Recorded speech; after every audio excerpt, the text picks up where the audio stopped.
ప్రభుత్వం అధికారంలోకి రాక మునుపు ఏదైతే నారా లోకేష్ యువకులం పాదయాత్రలో మా పార్టీ అధికారంలోకి వస్తే యువతకు మేలు చేస్తామని చెప్పి ప్రగల్భాలు పలికిందో, అదేవిధంగా సంవత్సరానికి 4 లక్షల ఉద్యోగాలని అందిస్తామని చెప్పి ఏటా 5 సంవత్సరాలకు గాను 20 లక్షల ఉద్యోగాలు ఇస్తామని చెప్పి ప్రగల్భాలు పలికి ఏ విధంగా ఈ రోజు పార్టీ అధికారంలోకి వచ్చిన తర్వాత యువతను మోసం చేసిందో ఒకసారి చూద్దాం.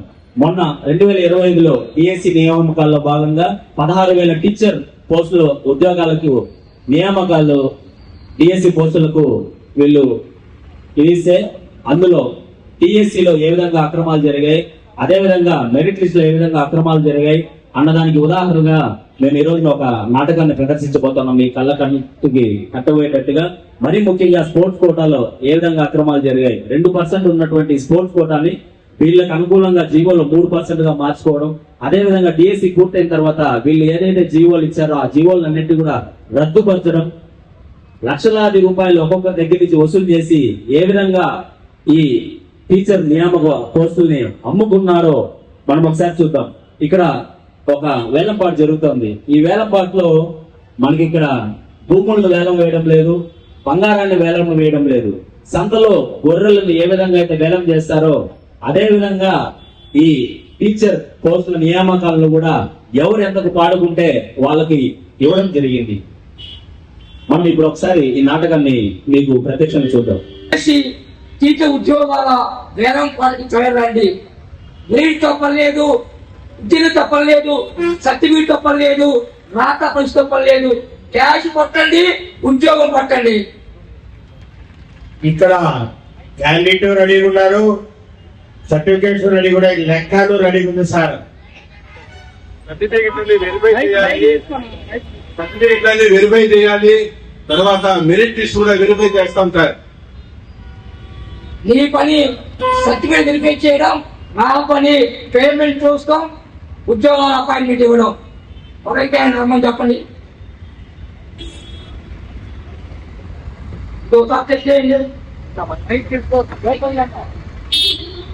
సార్ ఇది ఖమ్మం డిస్టిక్ లో 2013లో అక్కడ కాంపిటీషన్ జరిగినట్టుంది సార్.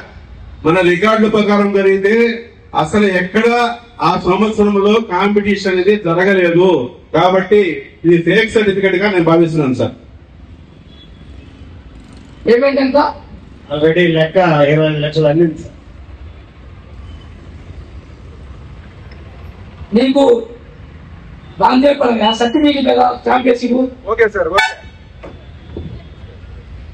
తమ్ముడు, నీకు ఉద్యోగం ఏ విధంగా వచ్చిందో తెలుసు కదా. తెలుగుదేశం పార్టీకి, చంద్రబాబు నాయుడికి జీవితాంతం నువ్వు పనిచేయాలి.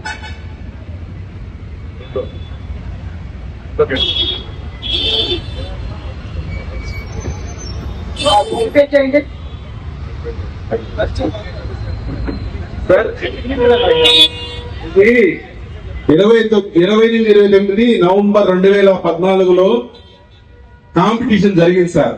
కానీ సర్టిఫికెట్ మటుకు 11-13 నవంబర్ 2014లో, అంటే ఆట పోటీలు జరగకముందే, కాంపిటీషన్ జరగకముందే సర్టిఫికెట్ పుట్టింది సార్. ఇది కూడా ఫేక్ సర్టిఫికెట్ అని నా అభిప్రాయం సార్. ఏమైంది సార్ ఇది ఆల్రెడీ లెక్క ముందే అందింది. అడ్వాన్స్ పేమెంట్ ఎప్పుడు డిఎస్సి నోటిఫికేషన్ రాకముందే ఇచ్చేది సార్. మనం ఆలోచించకుండా జాబ్ చేయొచ్చు సార్. సర్టిఫికేట్ అది చేయకుండా ఆ ముందు ఆలోచన లేకుండా సర్టిఫికేట్ స్టాంప్ చేయకుండా ఏం కర్మరా బాబు, ఇది ఫేక్ సర్టిఫికేట్ నా జీవితంలో టీఎస్సీ. అప్పుడు నీకు ఇంగ్లీష్ టీచర్గా ఉద్యోగం కల్పించాము. నువ్వు ఆడ లొకేషన్లకి జీవితాంతో పడి ఉండాలి. మూడో అభ్యర్థి చెప్పండి.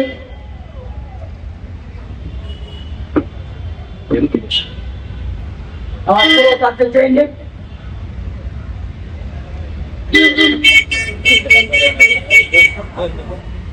సార్ ఈ సర్టిఫికెట్ చూస్తే అంతా వెరిఫై చేశాం సార్. ఇక్కడ రిజల్ట్ లిస్ట్ లో అస్సలు ఈ పేరే లేదు కాబట్టి నిర్ణయం ఇదే సార్. ఏమేమి లిస్ట్ లో ఉందా సార్? అతను పేమెంట్ లిస్ట్ అవుతలేదు సార్. అందరికన్నా పేమెంట్ ఎక్కువ కట్టిన లిస్ట్ లో ఉన్నాడు సార్.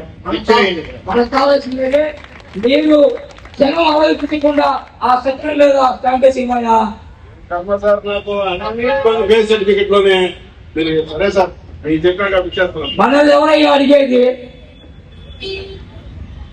తమ్ముడు, నువ్వు మ్యాథ్స్ టీచర్ గా ప్రమోట్ అయ్యావు. నువ్వు ఈ తెలుగుదేశం పార్టీకి, మహాత్మా నాయుడు, చంద్రబాబు నాయుడుకి, లోకేష్ కి కష్టపడి పని చేయాలి. ఆ లోకేష్ అన్న మనం అనుకున్న దానికన్నా ఎక్కువ పేమెంట్ వచ్చిందా? సార్ మీకు ఇద్దరికి అందిన మొత్తం సార్ ఇది.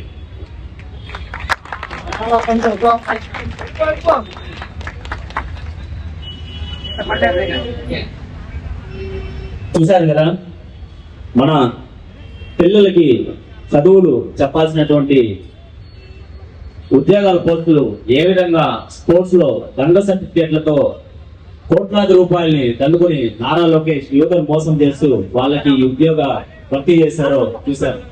మేము 4 ప్రశ్నలు సూటిగా నారా లోకేష్ ని అడగదలుచుకున్నాం.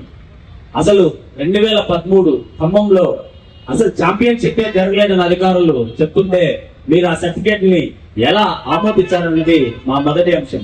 అదేవిధంగా 2014 నవంబర్ లో ఒక ఛాంపియన్షిప్ జరిగితే దానికి 15 రోజులు మునుపే మరొక ఛాంపియన్షిప్ జరిగినట్టుగా మీ టేస్ట్ సర్టిఫికేట్లు ఇచ్చి వాటిని ఏ విధంగా స్క్రూటినీలో మీరు ఆమోదించారన్నది మా రెండవ ప్రశ్న.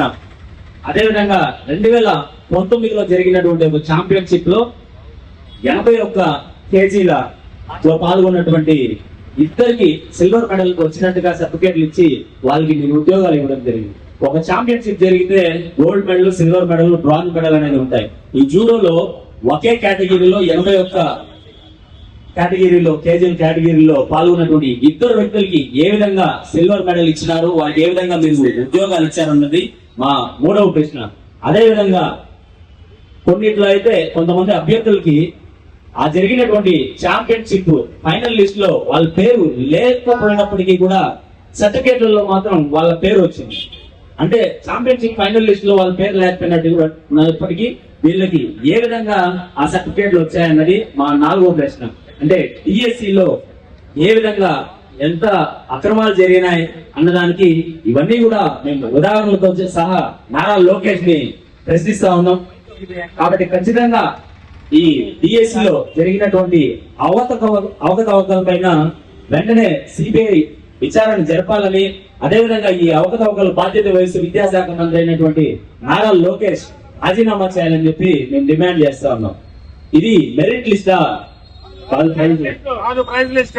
ఇది మెరిట్ లిస్టా? కాదు ప్రైజ్ లిస్ట్. ఇది మెరిట్ లిస్టా? కాదు ప్రైజ్ లిస్ట్. మెరిట్ లిస్టా? కాదు ప్రైజ్ లిస్ట్. డిఎస్సి పైన ఏం జరగాలి? విచారణ జరగాలి. సిబిఐ విచారణ జరగాలి. డిఎస్సి పైన ఏం జరగాలి? డిఎస్సి పైన ఏం జరగాలి? నారా లోకేష్ ఏం చేయాలి? నారా లోకేష్ ఏం చేయాలి? నారా లోకేష్ ఏం చేయాలి? Save education system, save our children.